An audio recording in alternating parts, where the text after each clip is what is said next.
ژووری بازرگانی هەولێر پێشووتر و ئێستاش ئامادە بوو بۆ بەخێرهاتنی هەر تیمێک لە ژووری بازرگانی عێراق. هەمیشە پشتیوانی ئەم جۆرە کۆبوونەوانە بووین.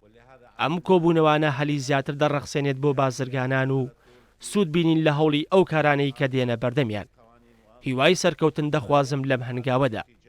وەک ژووری بازرگانی هیوای زیاتر پەیوەندی و بەرەو پێشچوون و قەیرانی دارایی لەم ڕۆدا ئەو هەنگاوانەمان لێ داوا دەکات بۆ ئەوەی ئابووری لە خزمەتی هاوڵاتیاندا بێت و بەردەوام دەبین لە پشتیوانی لە کەرتی تایبەت بۆ خزمەتکردنی وڵاتەکەمان.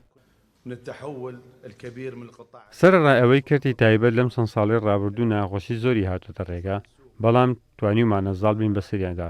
دوای سەرهەڵدانی ڤایرۆسی کۆرۆناش بەهۆی بەهێزی بنەڕەتی ئابووری عێراق کاریگەری ئەوتۆی لە بازرگانەکان و کەرتی تایبەت نەکردووە، بەڵکو ڕۆڵی کاریگەریان هەبووە. سوپاسی هەمووان دەکەم، هیوای سەرکەوتن بۆ ئەم کۆبوونەوەش دەخوازم.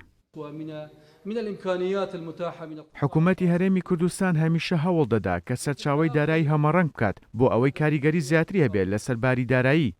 لە چەند ساڵی ڕابردوودا تەنها پشت بە نەوت بەستراوە وەک سەرچاوەی دارایی و ئەنجامە خراپەکانی ئەم کارەمان بینی هەمومان کە پشت بەستن بە یەک سەرچاوە بۆ بودجە ئەوە کارەساتێکی گەورەیە لە هەرێمی کوردستان بێ لە عێراق یان هەر وڵاتێکی تردا بێت. بۆیە دەبێ هەوڵ بدرێت کە سەرچاوەی دارایی هەمەڕەنگ بکرێ هەمووان بتوانین پشتی پێ بەستین.